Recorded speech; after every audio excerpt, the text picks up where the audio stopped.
Reno adalah anak yang terkenal di kampung sebagai anak yang nakal, yang kesehariannya hanya membuang-buang waktu bersama teman-temannya dengan sesuatu yang tidak bermanfaat.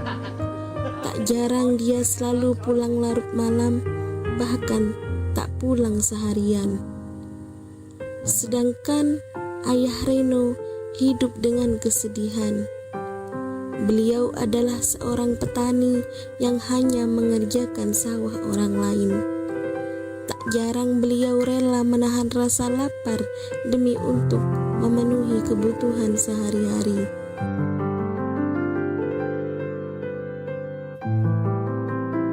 Pada sewaktu malam hari, ayah Reno selesai melaksanakan sholat Isya. Dan selepasnya sholat, beliau bermunajat kepada penciptanya.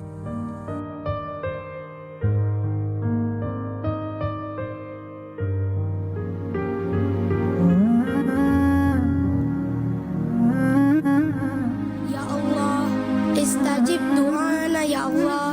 Dengarkanlah doa dari hamba-Mu yang lemah ini ya Allah. Ya Allah, ya Rabbi, ampunilah segala kesalahanku dan anakku ya Allah. Maafkanlah jika hamba salah melangkah dalam mendidiknya ya Allah. Ya Allah, jadikanlah dia anak yang salih ya Allah. Jadikanlah dia orang yang dekat dengan Al-Quran ya Allah, agar dia mampu jadi penolongku di akhirat nanti. Istajib doana ya Allah.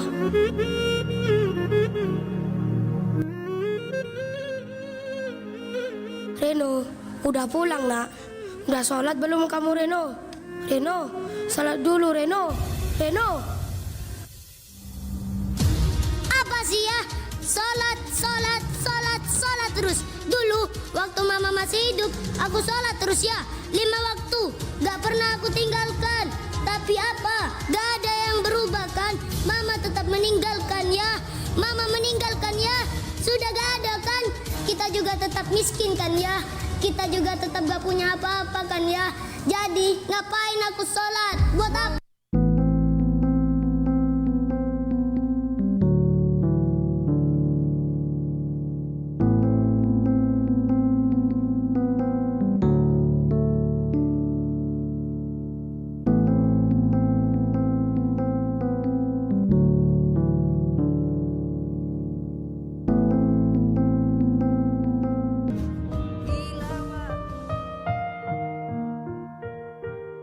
Sejak kejadian itu, Reno pergi meninggalkan rumahnya tanpa sepengetahuan ayahnya. Reno hidup di jalanan. Selama hidup di jalanan, Reno berteman dengan orang-orang yang nakal. Kesehariannya selalu dipenuhi dengan tindakan-tindakan kriminal. Dan tak lama kemudian, akibat dari perlakuan Reno terhadap ayahnya, kini hidup Reno lebih sengsara. Reno dibuli oleh teman-temannya dan hampir ingin dibunuh.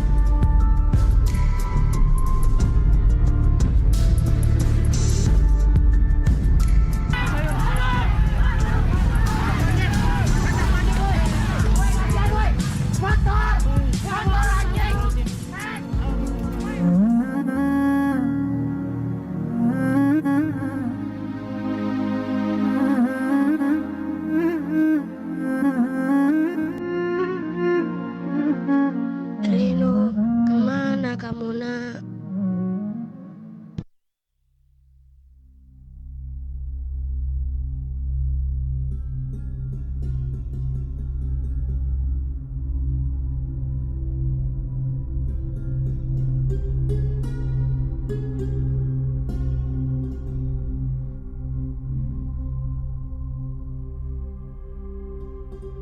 Ayah.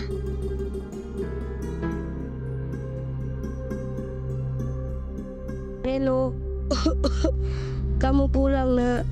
Kamu baik-baik saja kan? Ayah di sini selalu memikirkan keadaanmu nak. Ayah, maafkan Reno ya. Reno sudah pergi tanpa sepengetahuan ayah. Karena waktu itu Reno sangat marah sama ayah. Tapi sekarang Reno tahu kehidupan Reno tanpa ada ayah sangat hancur ya.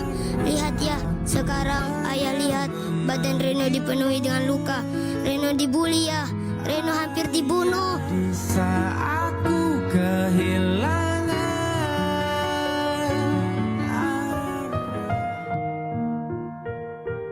Selang waktu, akhirnya ayah Reno memutuskan ingin memasukkan Reno ke pesantren.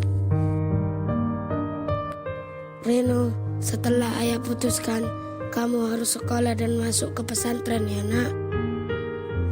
Apa ya? Ke pesantren? Ayah gak sayang Reno. Ayah buang Reno. Reno, ayah sudah tua nak. Ayah ingin kau menjadi anak yang baik. Bisa sholat lagi, bisa ngaji.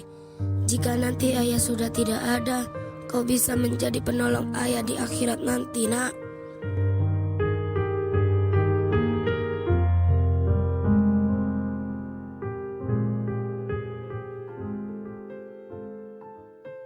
Singkat cerita, Reno pun sudah menjadi santri di sebuah pesantren Miftahul Ulum Maghribi. Di sana dia banyak belajar tentang agama. Salah satunya dia belajar sholat, mengaji, dan berusaha untuk menghafalkan Al-Quran. Dengan berjalannya waktu, tak ada habisnya Reno yang selalu mengusahakan dirinya untuk menjadi pribadi yang lebih baik lagi. Bahkan Reno pun sudah bisa menghafalkan Al-Quran 30 juz. Waktu terus berputar. Tak terasa sudah lama Reno berdiam diri di masjid. Akhirnya waktu sholat isya pun segera tiba, dan Reno pun bergegas untuk melakukan azan. Allahu Akbar,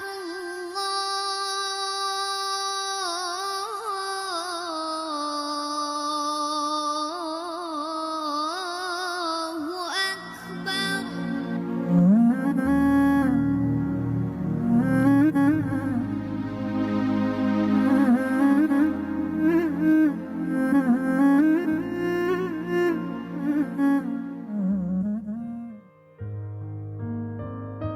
Tanpa diduga, selesai sholat, Reno mendapatkan telepon dari keluarganya. Tak lama kemudian, setelah dia mengangkat telepon dari keluarganya, dia pun langsung bergegas pergi untuk pulang ke rumah. Sesampainya di rumah, Reno menemukan ayahnya yang terbaring lemah di atas kasurnya. Ayah, ini Reno ya. Ayah, Reno sudah bisa ngaji ya. Reno juga sudah bisa sholat. Bahkan Reno sudah bisa menghafal Al-Quran 30 juz ya. Ayah, Reno ingin ayah nanti hadir di acara wisuda Reno ya. Ayah, bangun ya. Ayah sehat kan? Ayah bangga sama kamu nak. Akhirnya kamu bisa mengabulkan permintaan ayah di hari terakhir ayah. Ayah, ikuti Reno ya. Allah, Allah, Allah. Ayah, ya Allah, kenapa di saat hamba sudah berusaha sekuat mungkin, Engkau malah mengambil ayahku ya Allah. Salahku apa ya Allah? Engkau mengambil segalanya. Dua orang yang berarti dalam hidupku ya Allah. Apa maumu terhadapku ya Allah? Ayah, bangun ya. Sekarang Reno sudah berhasil ya. Ayah, Kau hindari, tak mungkin bisa engkau lari. Pesan moral yang bisa kita ambil dari kisah ini adalah penyesalan selalu datang di akhir. Jangan menyia-nyiakan apa yang menjadi keinginan orang tua kita, dan lakukan selagi kita bisa untuk melakukannya, dan usahakan selagi kita mampu, karena bisa jadi itu adalah menjadi keinginan terakhir orang tua kita. Apalagi keinginan itu bernilai positif untuk diri kita sendiri. Ingat, satu ayat yang engkau hafalkan dan engkau hadiahkan kepada orang tua dapat membuat orang tua kita bahagia di dunia dan akhirat. sekian rahmat.